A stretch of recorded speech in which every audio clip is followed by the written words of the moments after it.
Hello everyone, kindly hit the subscribe button on your screen and let me know where you're watching from. The check sat on the table between us like a loaded gun. $500,000, the price of my silence, the price of my child's existence. I stared at Alina Harrington's perfectly manicured hand as she slid it closer to me, her diamond tennis bracelet catching the afternoon light that streamed through the floor-to-ceiling windows of her Hamptons estate.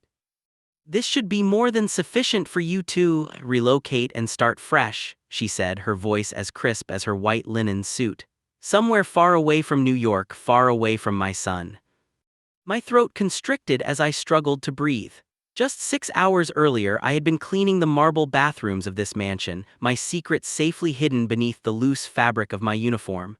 Now I sat across from one of the wealthiest women in America as she attempted to erase me, to erase us, with a single signature.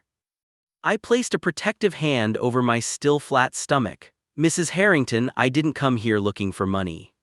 Her practiced smile didn't reach her eyes. "Everyone has a price, Zora, even you.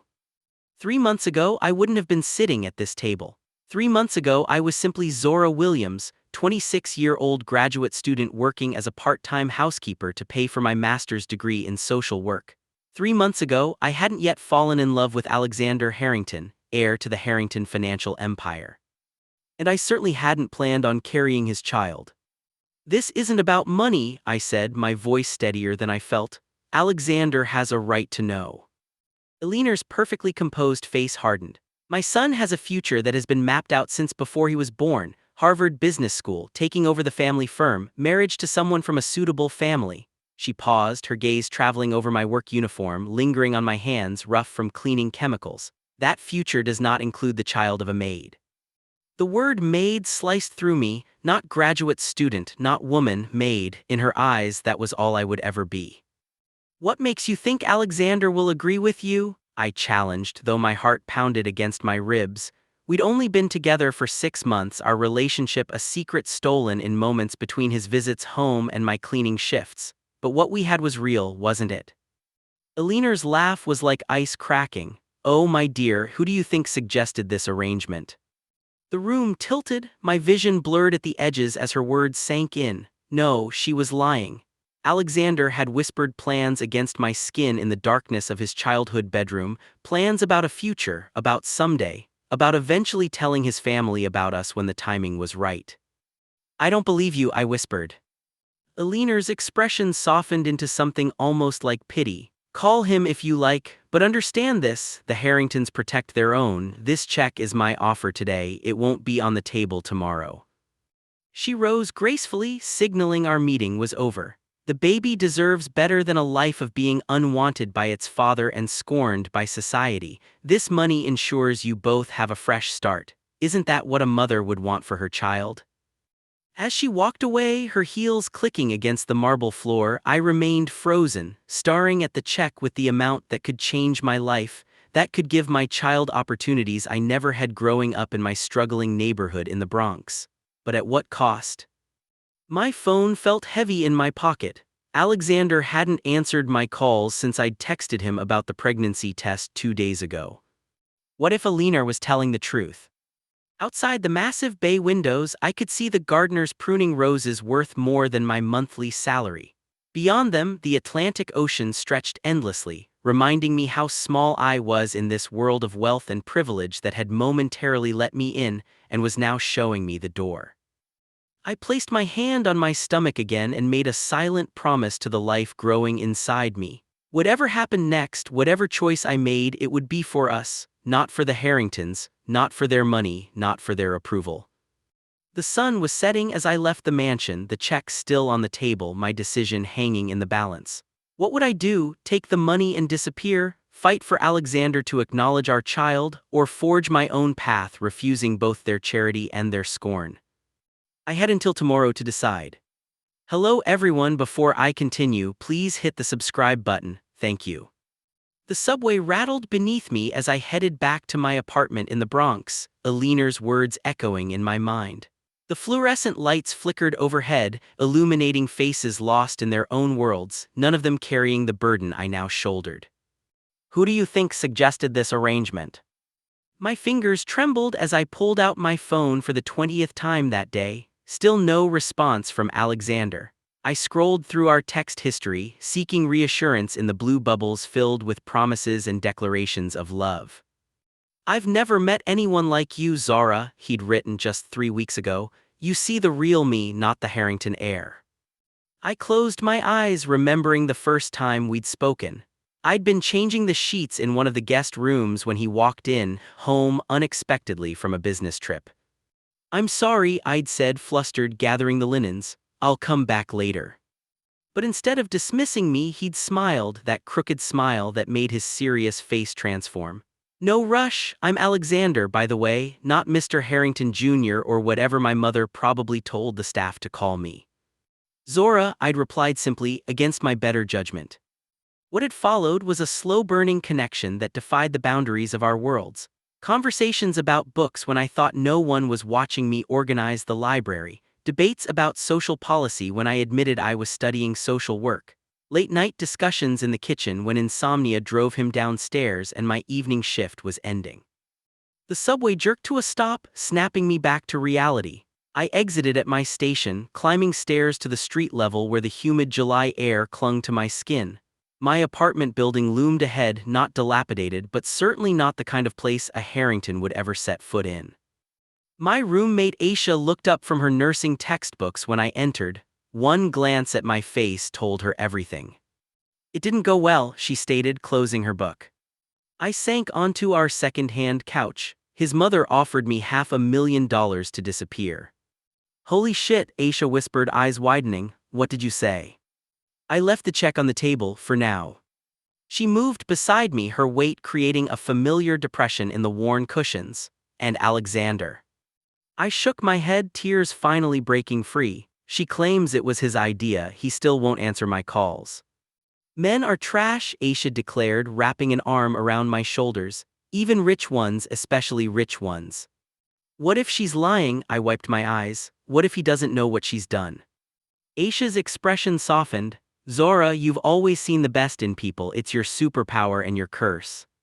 My phone buzzed and my heart leaped, but it was just a notification from my student loan provider. Another payment due.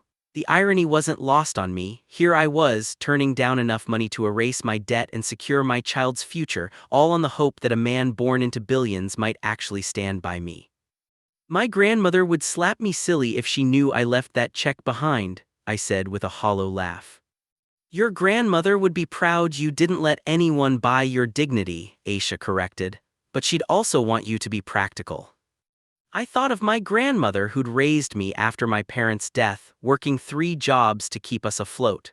The woman who drilled into me the importance of education, of standing on my own 2 feet, of never depending on anyone else's charity. But she'd also been practical to her core. $500,000, Aisha, do you know what that could mean for this baby, for me? "I do," her voice was gentle, "but do you know what it would cost you?" Before I could answer, my phone rang. An unknown number, I answered, hard in my throat. "Zara Williams," a man's voice unfamiliar. Yes. "This is Julian Reeves, attorney for the Harrington family." My blood turned cold. "How did you get this number?" "Ms. Williams, I'm calling to follow up on Mrs. Harrington's generous offer. She informed me you needed time to consider." I glanced at Aisha, who was watching me intently. "I haven't made a decision." "I understand, however, there are some additional terms we need to discuss. The financial arrangement would, of course, be contingent upon a legally binding non-disclosure agreement and a formal relinquishment of any paternity claims." The clinical way he discussed my child, our child, made my stomach turn. "Mr. Reeves, I need to speak with Alexander directly." A pause. "I'm afraid Mr. Harrington is unavailable. He's authorized me to handle this matter in its entirety." "Then tell Alexander I'm not signing anything until I hear from him directly." The lawyer's tone chilled. "Ms. Williams, I advise against making this situation more complicated than it needs to be. The Harrington's offer is exceedingly generous. Many would consider it life-changing." "It is life-changing," I agreed. "That's why I need to hear from Alexander himself."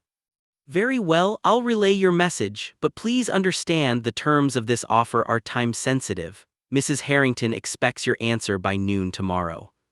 The call ended, and I set down my phone with shaking hands. "What are you going to do?" Aisha asked softly. I stared at the cracked ceiling of our apartment, thinking of the mansion by the sea, of Alexander's laugh, of the baby that would never know its father's world unless I fought for it. "I'm going to see him," I decided, standing up, "tonight." "Zara, no. I need to hear it from him, Aisha. I need to look him in the eyes when he tells me he wants me gone." She grabbed my arm. "And what if they call security? What if they have you arrested for trespassing? You think a black woman showing up uninvited at a white billionaire's estate is going to end well?" Her words hit like a slap of reality. She was right, of course. The same security guards who'd nodded respectfully when I arrived in uniform would see me very differently if I appeared after hours, emotional and demanding. My phone buzzed again, a text message this time. "Unknown number, meet me, tomorrow 10 a.m. the boathouse." Followed by, "This is not a discussion, it's a goodbye, bring the paperwork." My hands trembled. Alexander's private number, the one he'd always texted me from, had been disconnected when I tried it earlier. Was this really him, or another of his mother's tactics? There was only one way to find out. "Tomorrow," I whispered to Aisha and to myself, "tomorrow I get my answer." That night I dreamed of water rising, of trying to swim while carrying a precious weight in my arms, of reaching for a hand that kept withdrawing just beyond my grasp. I woke gasping, my hand on my stomach, feeling the first flutter of the life inside me. Whatever happened at the boathouse, I wouldn't be deciding for just myself anymore. Sleep evaded me for the rest of the night. By dawn, I was sitting at our small kitchen table, nursing a cup of tea, watching as the city slowly awakened. In just a few hours, I would face Alexander, and possibly the end of everything I'd foolishly allowed myself to hope for. "You don't have to do this alone," Aisha said, appearing in her scrubs ready for her hospital shift. "I can call in sick." I shook my head. "This is something I need to do myself." After she left, I stood before the bathroom mirror, studying my reflection. I wore a simple blue dress one Alexander had once complimented and had pulled my braids back into a neat bun, professional, dignified, the opposite of how I felt inside. The train ride to Southampton stretched my nerves to breaking point. As familiar stations flashed by, I replayed every moment with Alexander, searching for signs I might have missed. Had I imagined the tenderness in his touch, the sincerity in his voice when he'd whispered about our future? "You're different, Zara," he'd said one night as we lay tangled in sheets, the ocean breeze drifting through his open window. "You see past all this." He gestured vaguely to his surroundings, to the wealth that defined his existence. "You make me feel like I could be anyone and you'd still look at me the same way." Had it all been a game to him, a rich boy's fantasy of slumming it with the help? I arrived at the Harrington estate by the service entrance, a habit I couldn't break. Instead of going to the main house, I followed the stone path that wound through manicured gardens toward the shore.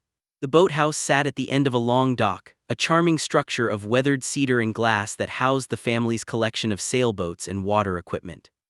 It was our spot, the place where Alexander had first kissed me during a winter storm when I'd sought shelter after being caught in the rain while changing the beach house linens. As I approached, I could see a figure through the windows, tall, broad-shouldered, packing. My heart clenched at the familiar silhouette. Alexander turned when I opened the door, his face unreadable. He looked exhausted, dark circles under his eyes, his normally clean-shaven face showing stubble. Gone was the confident heir to the Harrington fortune. Before me stood a man who appeared as lost as I felt. "Zara," my name sounded like both a prayer and a surrender on his lips. I remained by the door, suddenly afraid to come closer. "Your mother offered me $500,000 to disappear with your child." No preamble, no pleasantries, just the brutal truth hanging between us. He flinched, then nodded slowly. "I know." "Was it your idea?" The question that had tormented me for 24 hours finally escaped. "God, no," he ran a hand through his disheveled hair. "Zora, you have to believe me, when you texted me about the pregnancy, I was in shock. I needed time to process. Then my mother somehow found out." "How?" I interrupted. "My assistant, she saw the text when I left my phone on my desk." Alexander's jaw tightened. "She's worked for my family for years. Her loyalty is to my mother, not to me." I wanted to believe him, every fiber of my being ached to trust his words. So you didn't send me that text last night about this being a goodbye? Confusion flickered across his face. What text? I showed him my phone. As he read, his expression darkened. This wasn't me, he said, voice sharp with anger. My mother must have gotten my old phone. I had to change numbers yesterday after he broke off, looking away. After she what, Alexander? He moved to the window, staring out at the ocean. After she threatened to disinherit me if I didn't handle this situation appropriately. His voice was bitter. 3 generations of Harrington wealth and influence, and it could all disappear if I choose you. The words hung heavy in the air. If not when, if. And what did you tell her? I asked, afraid of the answer but needing to hear it. Alexander turned back to me, his eyes meeting mine with an intensity that made my breath catch. I told her she couldn't control me with money, that this was my life, my child. He took a step toward me. Our child. Relief flooded through me, but I held myself in check. Words were easy, actions were what mattered. So what happens now? I asked. Your mother made it clear what she expects. My mother doesn't dictate my life, but even as he said it, uncertainty clouded his features. Doesn't she? I challenged gently. Alexander, your whole life has been mapped out by your family. Harvard because your father went there, the company because it bears your name, even your friends were selected from the right families. That's not fair. Isn't it? When was the last time you made a major decision they didn't approve of? His silence was answer enough. I won't be your act of rebellion, I said, my voice breaking, and I won't let our child be a pawn in your family drama. Alexander crossed the room in 3 strides, taking my hands in his. You've never been that to me, Zara, never. His touch was warm, familiar. What we have is real, but this situation is complicated. I pulled my hands away. It's actually very simple. Either you want this child in your life or you don't. Either you're willing to stand up to your family or you aren't. And if I choose you, we lose everything. My inheritance, my position, possibly even my identity. The Harrington name opens doors, Zara. It could give our child opportunities. Our child doesn't need the Harrington name, I cut in. Our child needs a father who values them more than wealth or status. A commotion outside drew our attention. Through the window, I could see Eleanor Harrington marching down the dock, the family lawyer trailing behind her. She followed me, Alexander muttered. I should have known. Fear gripped me. I need to go. He grabbed my wrist. No, we face her together. The door burst open and Eleanor stood framed in the entrance, her eyes flashing with cold fury. I see you've chosen to ignore my counsel, she said to Alexander before turning her glacial gaze to me, and you've chosen to be difficult. I lifted my chin. I've chosen to speak directly with the father of my child. Eleanor's laugh was sharp. How quaint. Did you imagine a tearful reunion, a declaration of love, perhaps a proposal? Her voice dripped with condescension. Alexander has responsibilities beyond this, indiscretion. Mother, stop, Alexander's voice held a warning. She continued as if he hadn't spoken. Mr. Reeves has prepared all the necessary paperwork. The terms are non-negotiable, $500,000 in exchange for your silence and your disappearance. You will make no claims of paternity now or in the future. The lawyer stepped forward, holding out a thick folder. I didn't take it. Instead, I looked at Alexander. Is this what you want? All eyes turned to him. In that moment, standing in the boathouse where we'd first discovered each other, Alexander Harrington faced the most significant choice of his privileged life. And I held my breath, waiting to learn if I had ever truly known him at all. The boathouse seemed to shrink around us, the air heavy with unspoken ultimatums. Alexander's gaze darted between his mother and me, a muscle twitching in his jaw.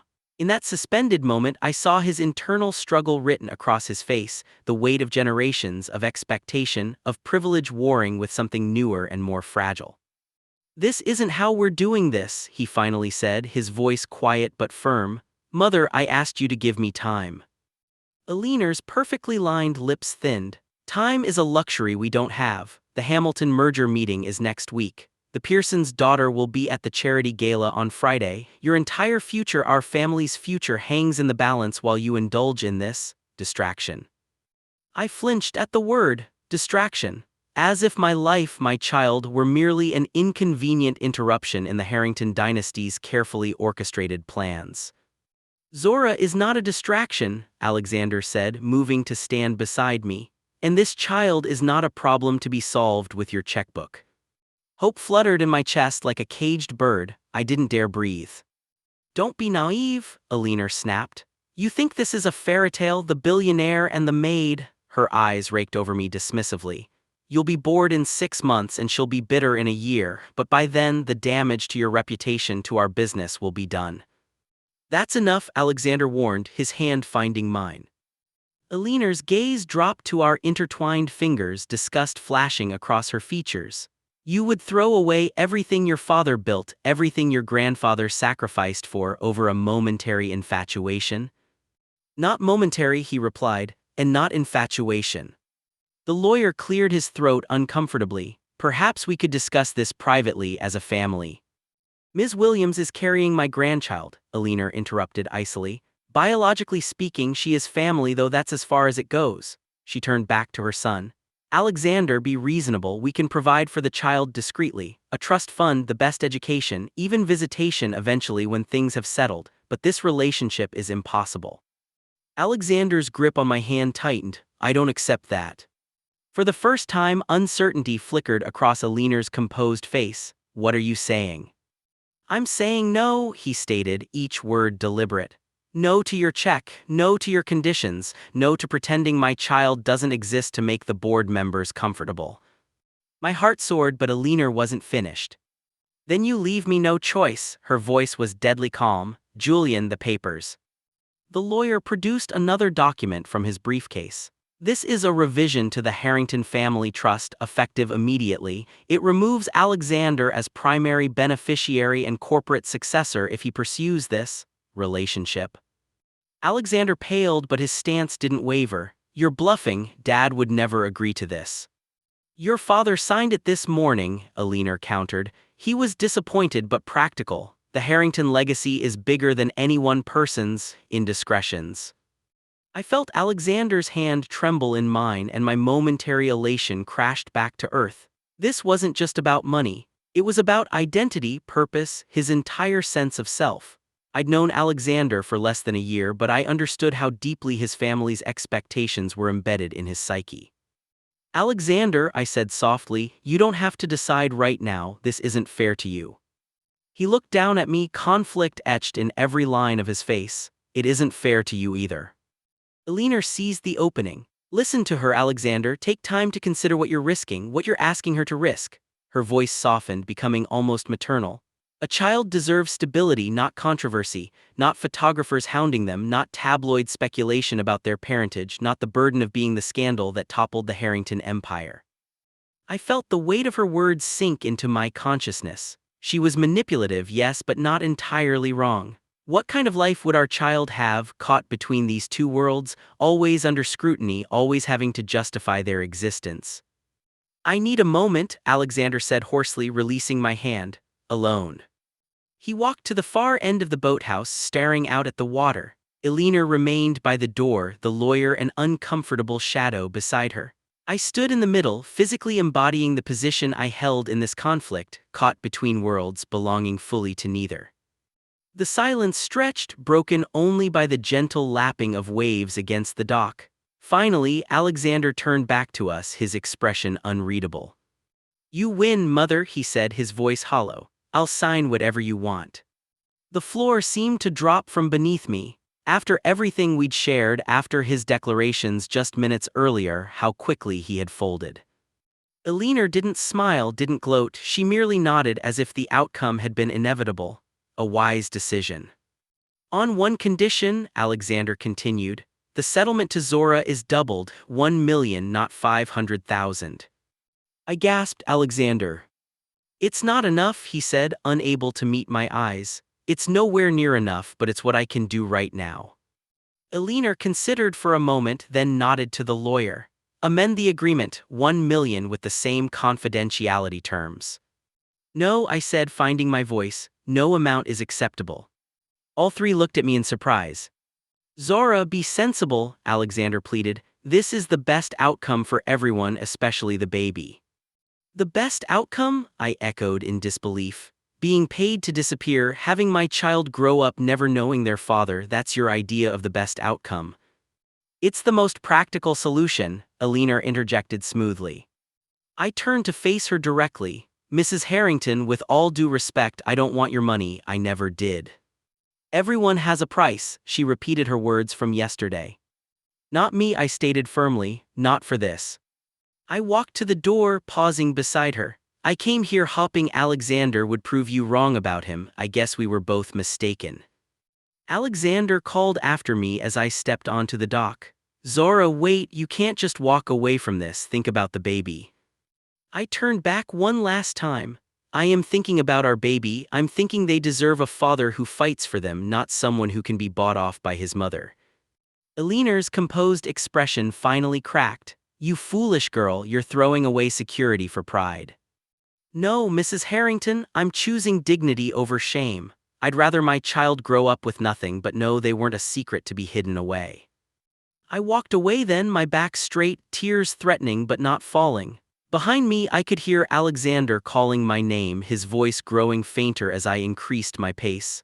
I didn't look back.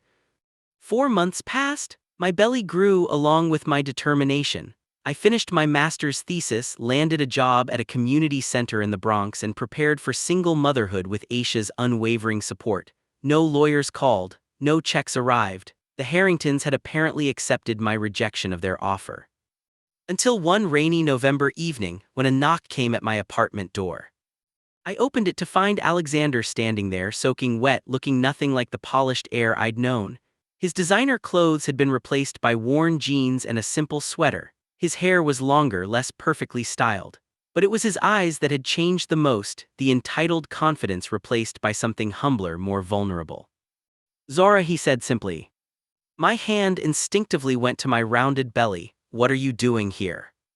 I left, he said, all of it, the company, the money, the name. He swallowed hard. I chose us if it's not too late.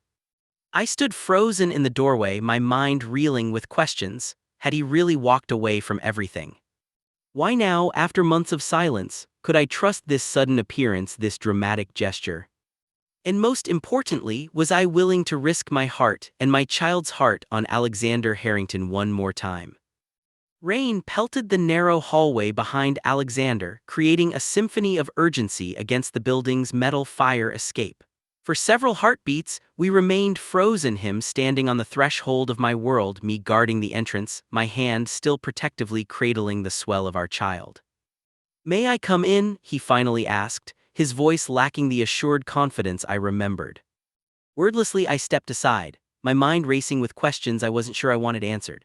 Alexander entered cautiously like a man approaching sacred ground, his eyes taking in the modest apartment, the second-hand furniture, the textbooks stacked on milk crates, the crocheted blanket my grandmother had made draped over our worn couch. So different from the mansion where we'd met, where crystal chandeliers hung from coffered ceilings and priceless art adorned walls. You look beautiful, he said softly, his gaze lingering on my belly.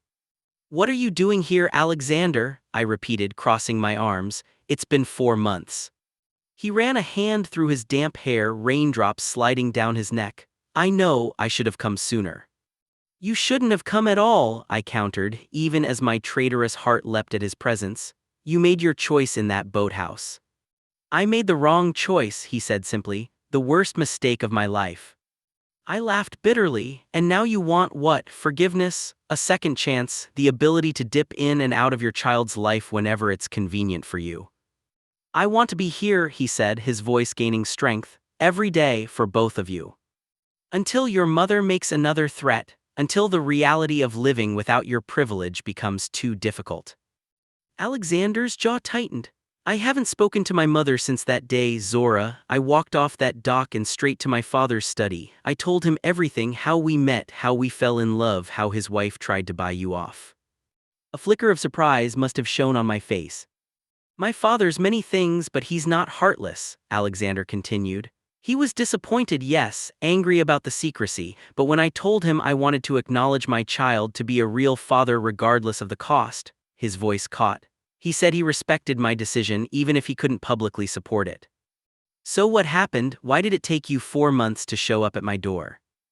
Alexander moved to the window, watching the rain streak the glass. I had to prove something to myself, to you, and yes, even to my mother, that I could be more than a trust fund, more than a last name. He turned back to me. I got an apartment in Brooklyn, found a job at a startup that doesn't care about my family connections. I've been living on my salary, not my inheritance. I sank onto the couch, overwhelmed. Your mother said you signed the papers, that you agreed to her terms. I never signed anything, he replied firmly.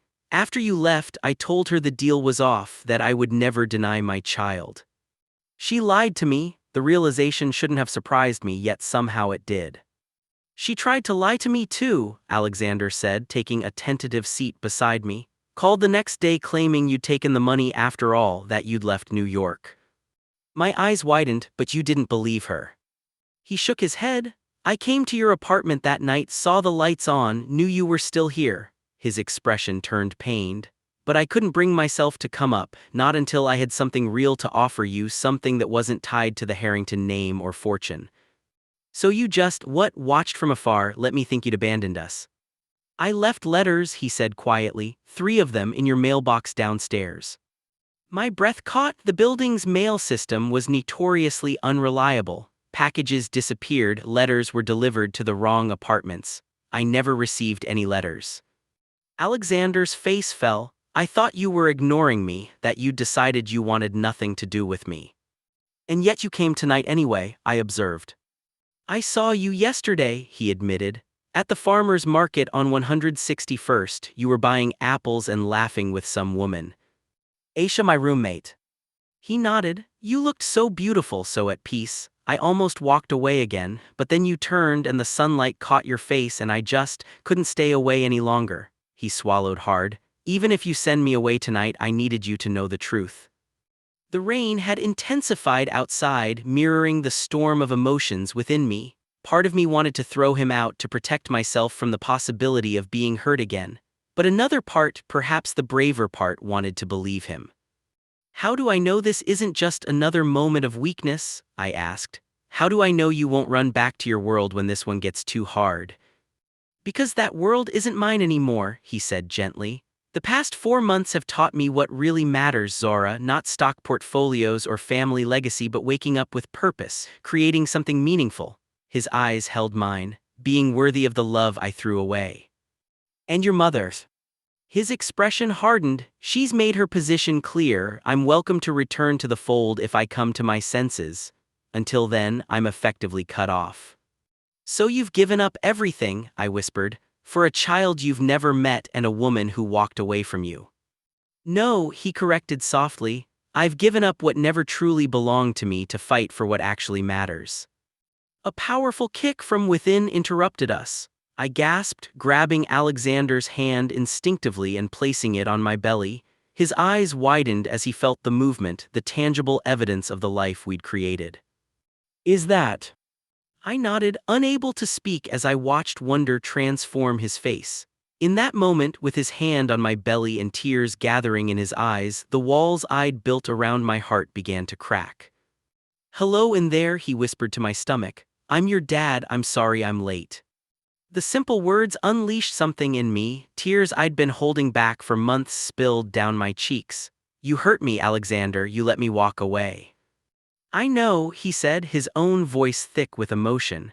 And I'll spend the rest of my life making it up to you both if you'll let me. I can't just forgive and forget, I said, wiping my eyes. Too much has happened. I'm not asking you to, he replied. I'm asking for a chance to earn back your trust, day by day, step by step. A key turned in the lock and Aisha entered, stopping short when she saw us. Her eyes narrowed as she recognized Alexander. You must be the roommate, Alexander said, rising to his feet. You must be the asshole, she responded coolly.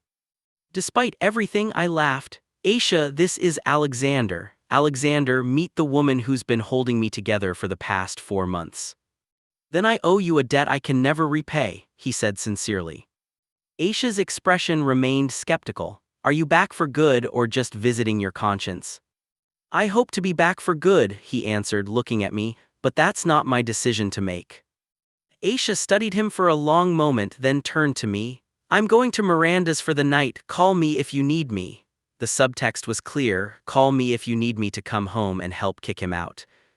After she left, silence settled between us again. Outside, the rain had softened to a gentle patter, the storm passing. I have an ultrasound photo, I offered finally. From last week, do you want to see? His face lit up, more than anything. I retrieved the grainy image from my wallet, watching as he studied it with reverence. The doctor says everything looks perfect, it's a girl. Alexander looked up, eyes shining. A daughter. I nodded, unable to stop my own smile. She's very active, especially at night. Like her father, he said softly, I've always been a night owl. This simple sharing of genetic connection, this acknowledgement of our child as a blend of us both, felt profoundly intimate. I'm still angry with you, I admitted. I still don't know if I can trust you again. That's fair, he acknowledged. I wouldn't trust me either. He carefully handed back the ultrasound. But I'm asking for the chance to prove myself, not as a Harrington, just as Alexander, just as a man who loves you and wants to be a father to his daughter. And if your mother shows up at my door with another check, or threatens worse. His expression turned resolute. Then we face her together, I won't let her dictate our future again. I considered his words, weighing them against the pain of the past months. Against the years of single motherhood I'd been preparing for. I can't promise anything, Alexander, but I'm willing to try for her. I placed my hand on my stomach. She deserves to know her father. Relief washed over his features. That's all I'm asking for, a chance. It won't be easy, I warned. Your world and mine, they're so different. Maybe we create our own world, he suggested, something neither of us has known before, something better. The baby kicked again, as if offering her own opinion. She seems to agree, I said with a small smile. Alexander's hand found mine, his touch tentative, asking permission. I hesitated, then intertwined my fingers with his. One day at a time, I said, that's all I can offer right now. One day at a time, he repeated like a vow. 2 months later, on a snowy January evening, Eleanor Harrington appeared at my apartment. I was alone, Alexander having gone out for my midnight craving of pistachio ice cream. When I opened the door, her expression betrayed her shock at my heavily pregnant state. Ms. Williams, she said stiffly, may I come in? Against my better judgment, I let her enter. She perched uncomfortably on the edge of our couch, looking out of place in her tailored wool coat and pearls. I understand my son has been staying here. He lives here, I corrected. This is his home now. She surveyed the apartment, which had transformed over the past weeks. Alexander's books now filled the shelves alongside mine. A hand-built crib stood in the corner, the result of his weekends spent learning carpentry. Photos of us decorated the walls, evidence of our cautious rebuilding. He's throwing away everything he was raised to be, she said, but the fire had gone out of her accusation. No, I countered gently, he's becoming what he was always meant to be, a man of integrity, a father. Eleanor's composure cracked slightly, he won't return my calls. That's his choice, I said, just as choosing us was his choice. She opened her purse and I tensed, expecting another check. Instead, she withdrew a small velvet box. This belonged to Alexander's grandmother. She would have wanted his child to have it regardless of circumstances. She placed the box on the coffee table between us. I'm not here to approve or disapprove, but he is still my son, and that, she nodded toward my belly, is still my grandchild. Before I could respond, the door opened and Alexander entered carrying a grocery bag. He froze when he saw his mother. What are you doing here? He demanded. Eleanor stood. I came to see if the rumors were true, if you were really living in this, she gestured vaguely. Home, Alexander finished firmly. I'm living in my home with the woman I love and our daughter who will be here any day now. Something shifted in Eleanor's expression, not quite acceptance but perhaps the beginning of understanding. Your father asks about you. He knows where to find me, Alexander replied. My number hasn't changed. Eleanor nodded stiffly. The box is for the baby from your grandmother's collection. She moved toward the door, then paused. The nursery rhymes. Alexander blinked. What? You couldn't sleep as a child without the nursery rhyme book, the one with the blue cover, she said, not meeting his eyes. It might help with the baby. With that cryptic statement, she left, closing the door quietly behind her.